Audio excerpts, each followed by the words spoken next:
Education dan Sosialisasi Penyelenggaraan Program Jaminan Sosial Ketenagakerjaan Kota Tanjung Pinang, Kamis 7 Agustus 2025 dimulai.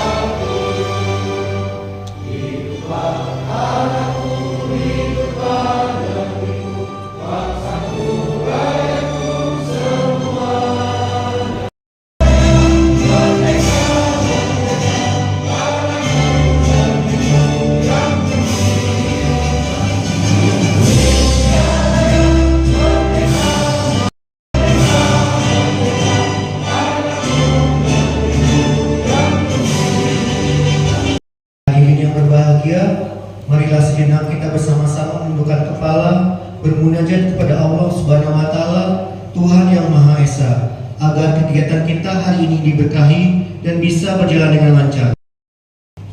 A'udzubillahi minasyaitonirrajim. Bismillahirrahmanirrahim.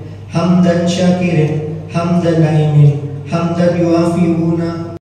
Memelihara alam semesta, segala puji atas karunia dan bahkan bahwasanya pertama-tama marilah kita panjatkan puji dan syukur BPJS Ketenagakerjaan Cabang Tanjung Pinang bahwasanya kegiatan monitoring evaluasi atau penyampaian laporan kami kepada pemerintah Kota Tanjung Pinang bahwasanya BPJS Ketenagakerjaan implementasinya sudah sejauh mana Bapak Ibu di Kota Tanjung Pinang khususnya. Nah, hari ini adalah laporan kami, salah satu agendanya adalah FGD yang merupakan laporan kami kepada pemerintah daerah. Implementasi BPJS itu sejauh apa? Yang pertama mungkin jumlah coverage kepesertaannya Bapak Ibu, pekerja yang ada di Kota Tanjung Pinang khususnya sudah tercover berapa persen dari angka 100%. Nah, ini yang penyampaian laporan inilah akan kami sampaikan di kegiatan FGD tersebut. Dan juga penyampaian kami bukan hanya corporate jumlah saja persentasinya bagi Bapak Ibu. Kami sampaikan juga nanti ada gambaran bahwasanya berapa sih klaim yang sudah dibayarkan negara atau dalam hal ini adalah BPJS Ketenagakerjaan. Yang kami ketahui di sini Bapak Ibu, dari Januari sampai dengan Februari jumlahnya sudah 40 miliar dengan kasus kurang lebih 3.000-an kasus.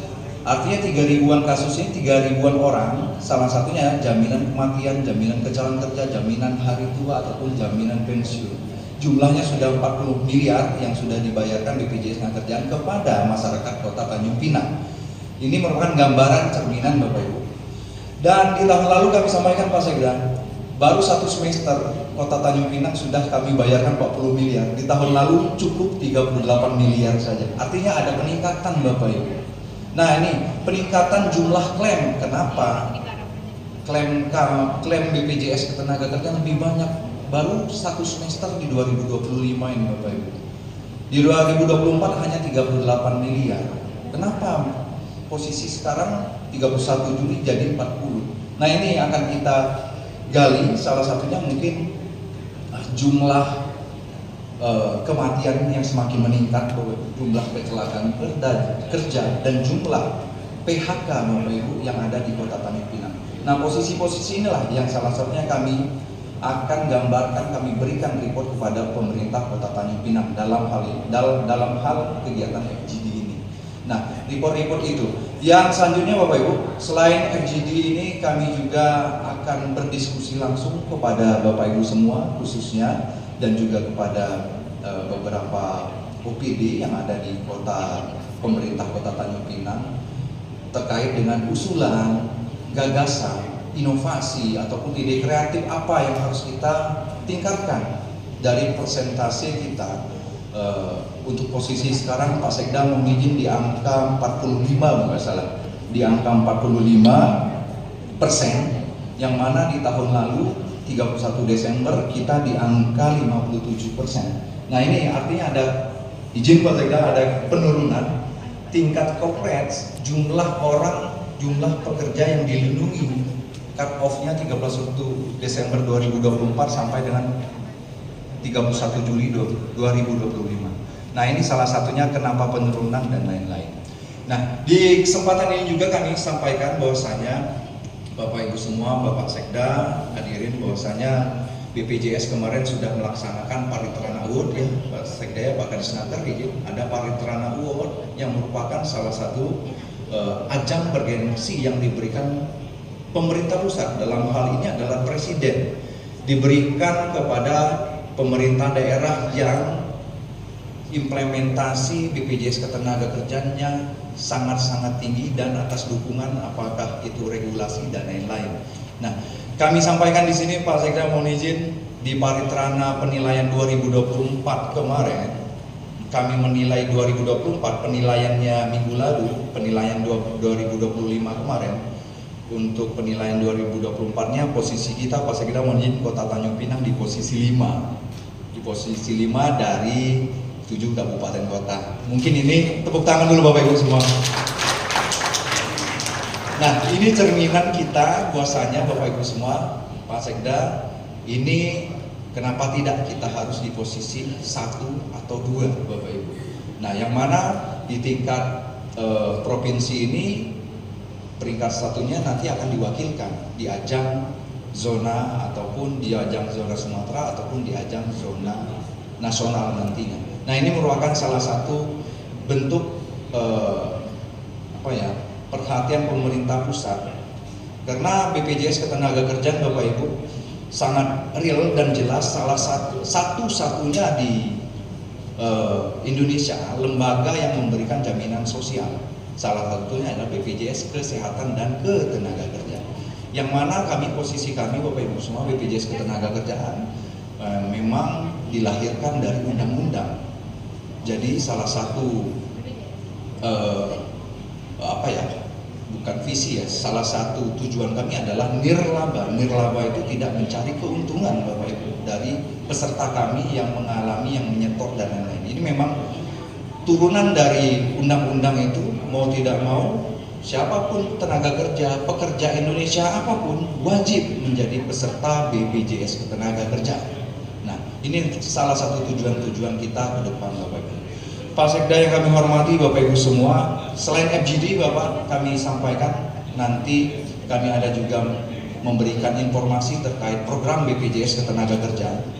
Mungkin sudah lama Pak Riono nggak mendengar Pak, izin Pak Riono tidak mendengarkan apa itu BPJS Ketenagakerjaan, programnya apa saja, manfaatnya apa, dan juga berapa sih iurannya. Nah, ini akan kami sampaikan juga di acara kegiatan hari ini Pak Sekda.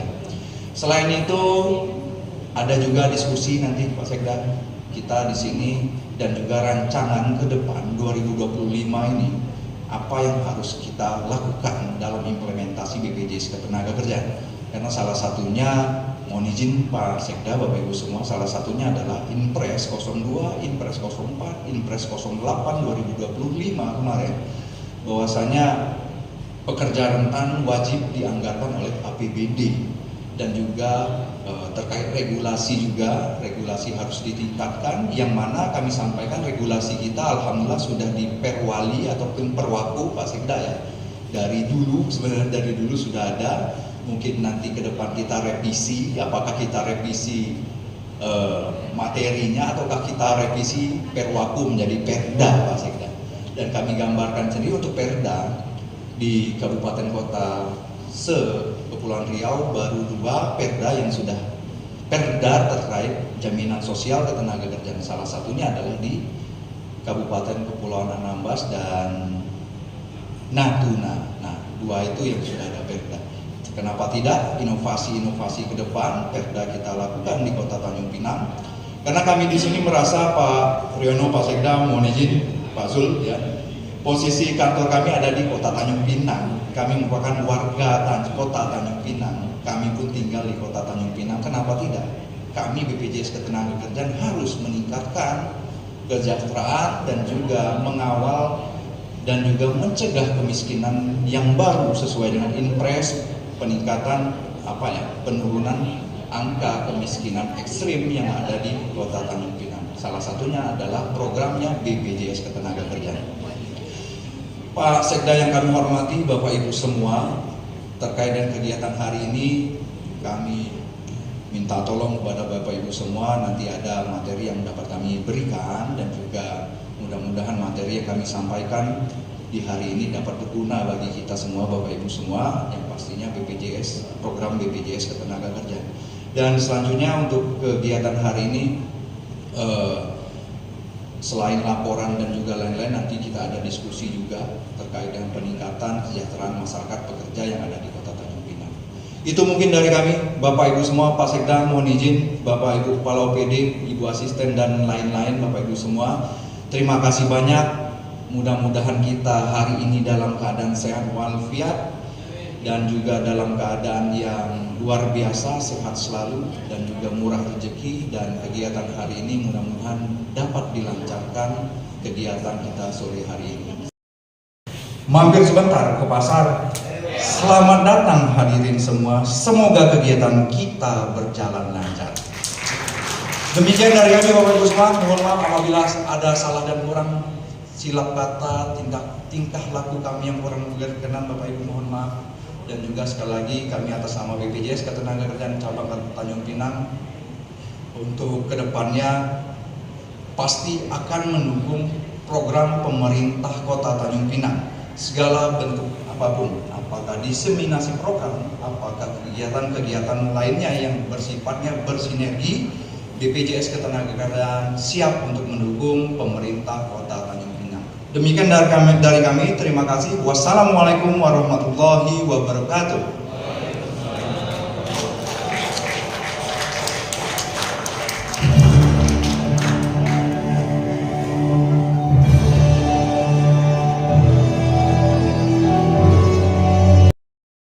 Sambutan sekaligus membuka kegiatan oleh Wali Kota Tanjung Pinang, dalam hal ini diwakili oleh Sekretaris Daerah Bapak Zulhidayat S. Hud. Disilakan.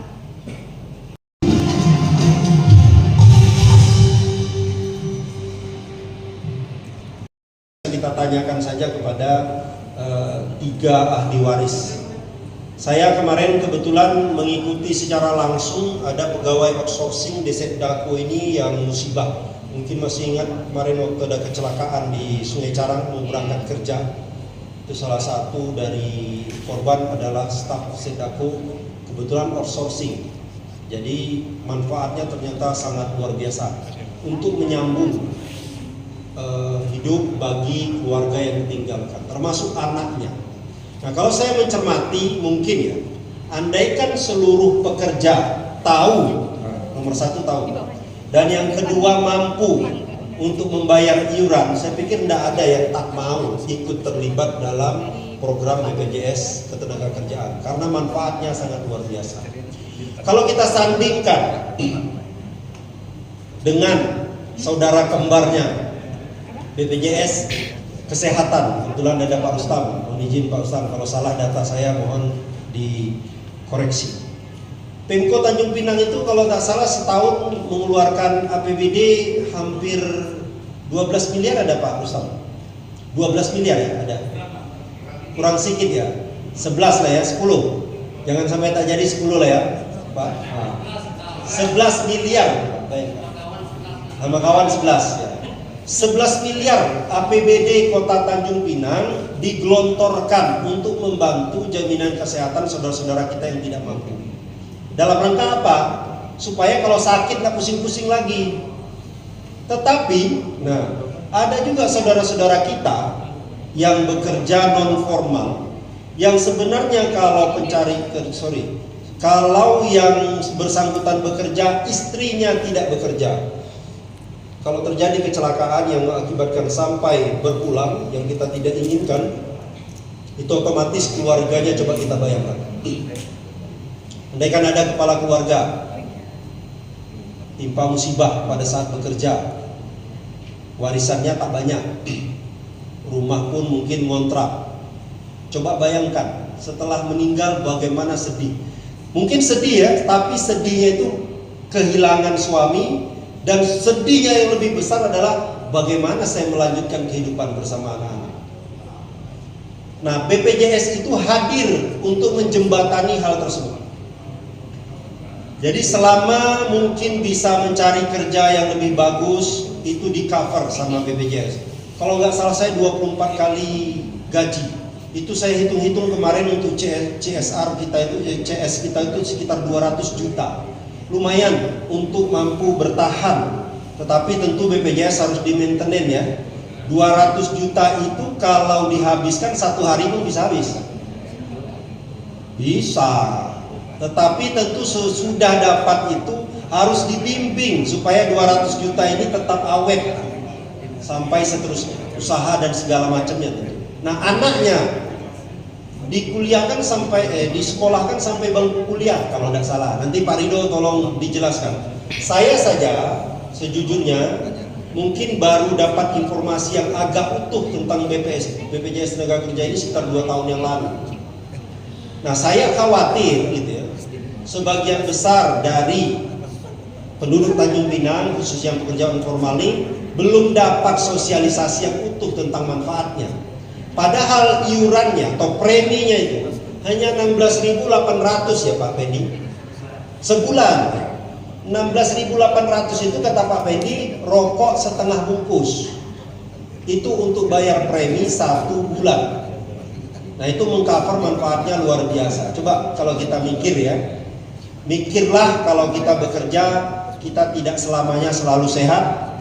Mungkin ada musibah dan segala macam yang mengakibatkan kita tidak bisa bekerja. Nah, ini harusnya mendorong kita untuk menyisihkan sedikit rezeki kita dalam rangka coverage atau melindungi keluarga kita yang kita sayangi. Saya mungkin juga ikut urun rembuk ini Pak Kepala BPJS Pak Iwan. Sebenarnya saya hitung-hitung tadi. Saya hitung-hitung pekerja informal 16.800 dikali mungkin tadi belum tercover 30.000 dikali 12 bulan. Hanya 600-an juta. Nah, Inpres hadir, segala macam hadir sebenarnya.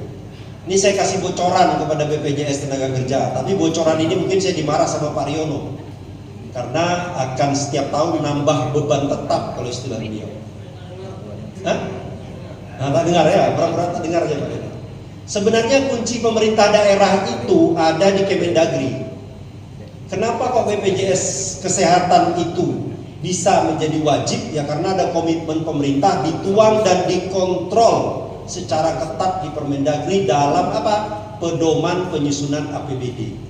Sebenarnya kalau BPJS Tenaga Kerja mampu meyakinkan pusat akan manfaat yang luar biasa dari pekerja informal khususnya ketika dalam bekerja di cover oleh BPJS yang cuma 16.800 itu, saya yakin tidak perlu ada perda, tidak perlu inovasi, tidak perlu segala macam.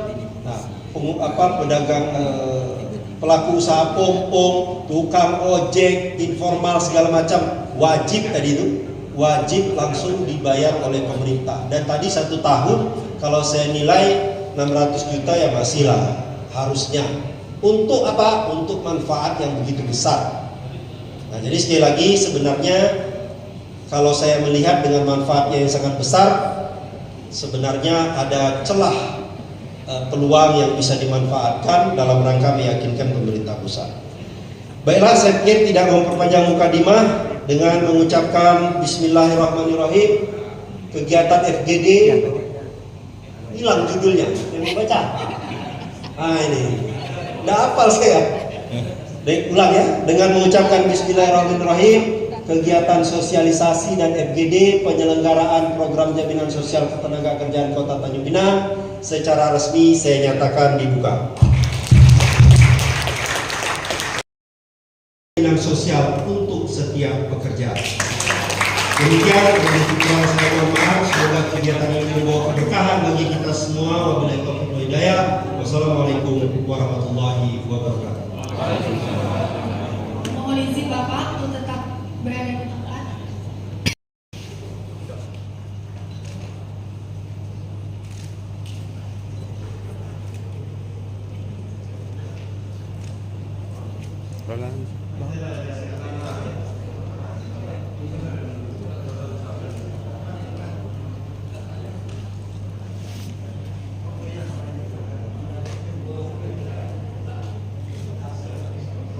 Baik lagi.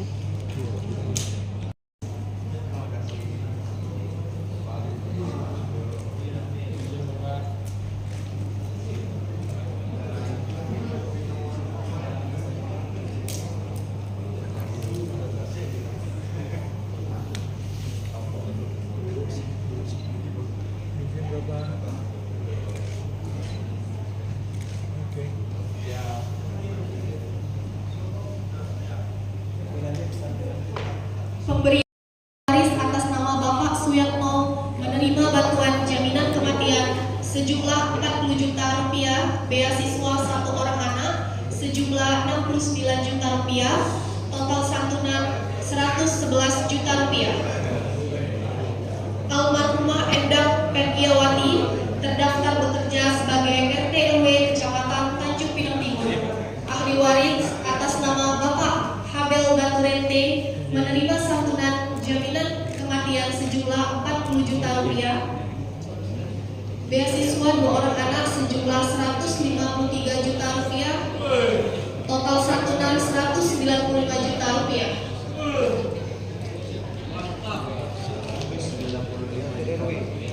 Izin Pak Bendi. Almarhumah Nasarudin terdaftar bekerja sebagai juru parkir Kota Tanjung Pinang. Ahli waris atas nama Desi Umais menerima santunan jaminan kematian sejumlah 40 juta rupiah. Izin Bapak. Almarhumah Syarifah Tuti Farida terdaftar bekerja sebagai tenaga honorer Kota Tanjung Pinang. Ahli waris atas nama Gatot Haribowo menerima santunan jaminan kematian sejumlah 40 juta rupiah. Oke.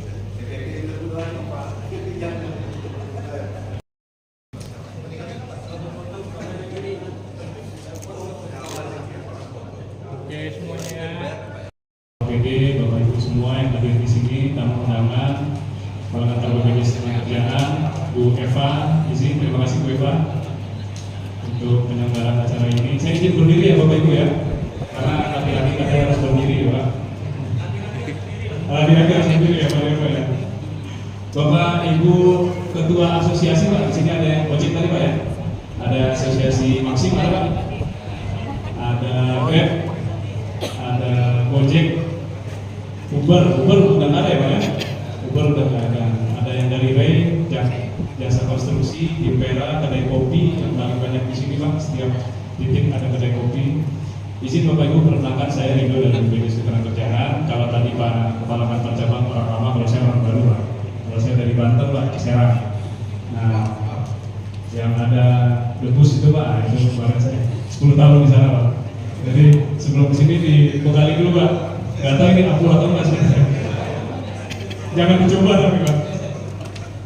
Bapak Ibu, jadi sebenarnya secara garis besar tadi Pak Sekda sudah menyampaikan secara gamblang.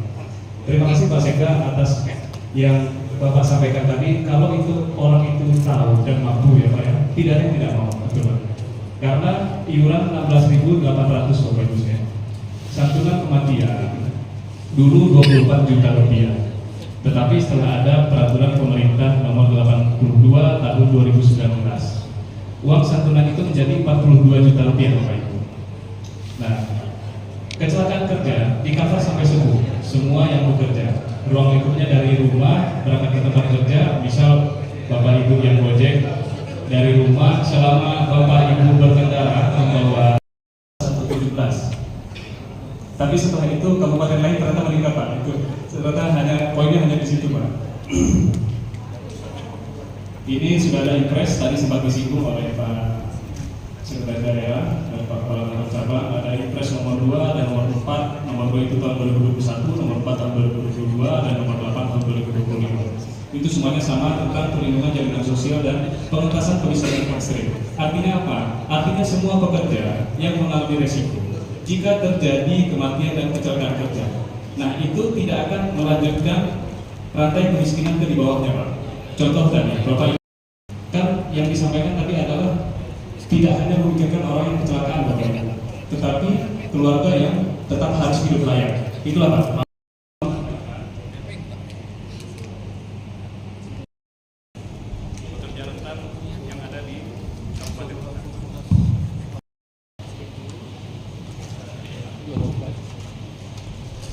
Ya, untuk memberikan perlindungan kepada pekerja. Ada atlet, ojek, pedagang kaki lima, dan UKM. Sebenarnya paling banyak kita UKM Pak, belum terlindungi itu Pak. Mohon izin Pak Garis. UKM, kedai kopi yang sebenarnya masih ada potensi di sana Pak. Dan kita juga harapkan mungkin nelayan dan petani yang tidak dianggarkan oleh provinsi bisa mungkin diberikan perlindungan oleh pemerintah kota Tanjung.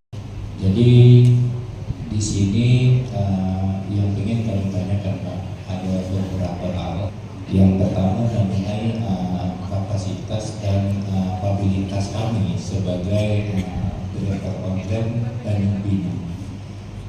Kalau Bapak penjelasan Bapak tadi mungkin ada beberapa kelompok ataupun lembaga yaitu yang ditanggung oleh pemerintah daerah sebagai kepesertaan BPJS Ketenagakerjaan.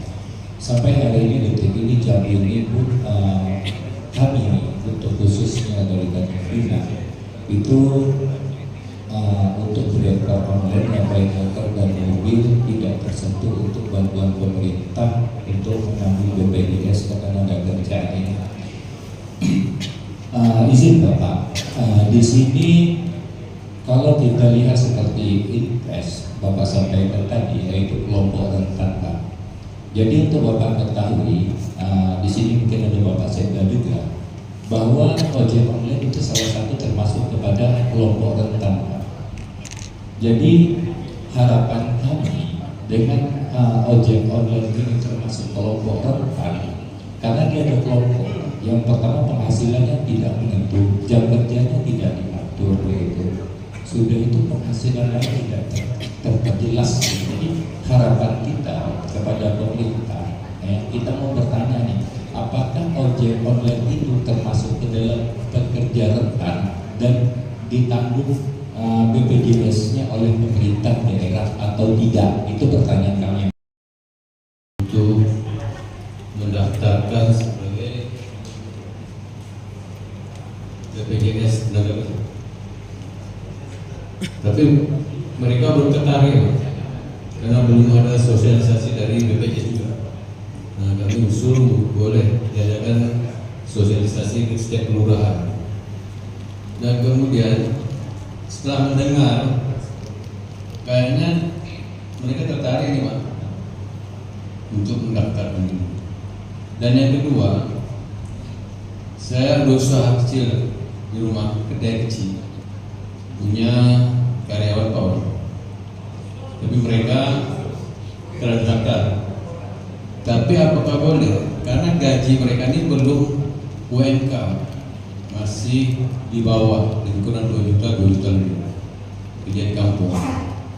Boleh tak kami mendaftarkan sebagai apa? JHT, jaminan hari tua. Yang pasti selama orang tersebut bekerja, menurut saya, bukan menurut saya Pak ya, menurut undang-undang itu wajib didaftarkan Pak, karena perlindungannya tadi Pak.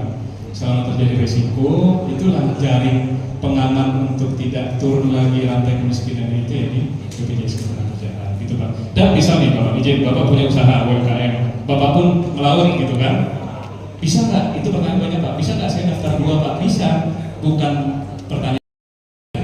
Jadi harus daftarkan dulu. Itu Pak, izin Bapak. Jadi kalau penambang ini Pak, penambang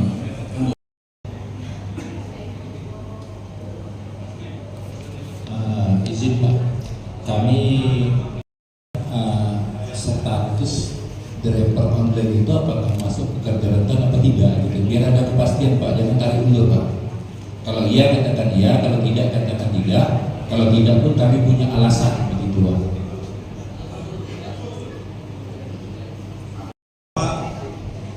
Termasuk dalam kriteria yang ada di sini tentu Bapak termasuk atau ojek online termasuk atau penghasilan dan kondisi kerja di bawah standar.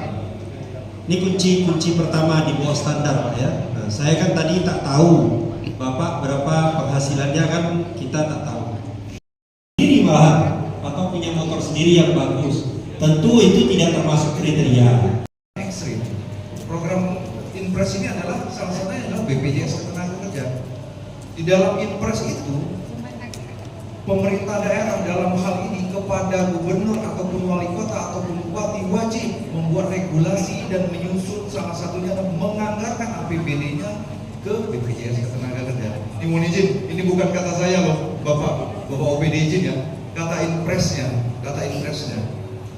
Bahwasanya ini instruksi Presiden dari 2021 kemarin. Dan ini kami sampaikan di depan tadi mungkin ya salah satunya mohon izin juga nih Pak Effendi ya. Kita tahun ini sebenarnya sudah menganggarkan walaupun tidak banyak ya. Saya pernah itu di Tanjung Pinang itu pernah saya berangkat di sana pernah kita melakukan jaminan ketenagakerjaan untuk para tukang. Itu nilai proyek Pak ya. Nah, saat ini anggota kami ada membangun perumahan itu 94 perumahan, tapi tersebar di Bintan, Karimun dan di Tanjung Pinang. Ada 94 proyek perumahan, tapi yang cover jaminan kecelakaan kerja ini baru satu proyek saja di Bintan. Tragis ini Pak. Jadi saya berharap sekali cara banyak yang kawan-kawan ini tidak tahu cara menghitung Pak. Preminya atau single premium atau apa sifatnya dalam hal iurannya. Kalau saya sebutnya premi Pak ya, atau iurannya lah ya. Itu sesuai dengan nilai terapi ya. Nah kemarin yang di Bintan itu mereka melaporkan ke saya kalau kami dihitung secara seperti kontraktor yang mengambil proyek di pemerintahan hanya cuma berlangsung 1 tahun 2 tahun. Sedangkan pengalaman saya waktu 2007-2008 itu kan single premium itu selama masa proyek Pak. Apakah itu memang sudah berubah atau bagaimana? Peserta penerima upah, bukan penerima upah dan jasa konstruksi, 3 segmentasi. Yang Bapak sebutkan tadi Pak itu segmentasi jasa konstruksi. Jasa konstruksi memang jelas satu kali perhitungannya mulai dari awal proyek sampai dengan berakhir proyek sampai dengan masanya apabila proyeknya di bawah 100 juta. Berarti 0,24% dikalikan 100 juta berarti hanya 24.000 ya Pak ya. 240 apa 24.000?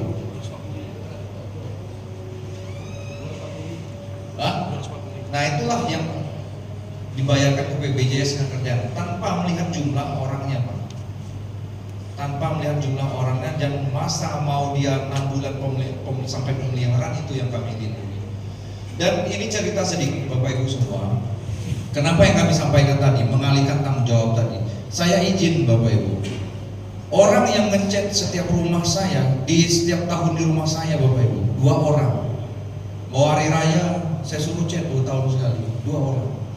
Jangka waktunya 2 hari. Saya pun saya daftarkan Pak. Apabila bila mana terjadi kepada 2 orang ini tersengat listrik lah, siapa yang bertanggung jawab? Pemberi kerja. Nah ini kami membuka mindset kepada kita semua Bapak Ibu. Betapa pentingnya BPJS Ketenagakerjaan. Kalau saya Pak dituntut sama 2 tukang tadi yang ngecek, kesetrum dia. Ahli warisnya minta, Pak Iwan secara undang-undang Bapak harus membayarkan beasiswanya, membayarkan santunan 48 kali upahnya. Mana mampu Pak? Ngecek itu cuma 5 juta. Beli cat 3 kali nganggapnya 3 juta, upah dia cuma 200.000 sehari. Nah ini membuka mindset kita semua. Mungkin Pak Sekda tiap tahun mungkin ada yang tukang ngecat Pak, cat pagar. Kenapa tidak tukang cat? Insya Allah nanti kalau ada momen ya nanti akan kita sudah akan kita kontak BPJS karena kita juga berkepentingan agar para pekerja di sektor kesehatan itu memiliki perlindungan pasien. Ya walaupun mereka itu sebetulnya disebut pekerja itu susah juga. Dia hanya mendapat insentif Pak. Makanya karena 150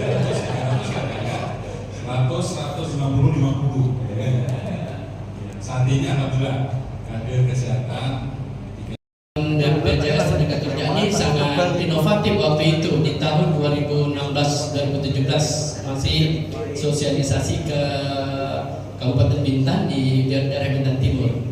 Nah, ada 2 pertanyaan yang akan kami review kembali. Yang pertama berkaitan dengan tadi yang konstruksi itu memang kami biasanya mewajibkan ya kepada rekanan kontraktor sejauh masa kontrak, sejauh kita yang mungkin perlu perlindungan seperti itu. Jadi memang benar jelaskan Pak Rondo tadi, memang lemah mungkin ya, kurang kita sosialisasi langsung ke masyarakat tadi.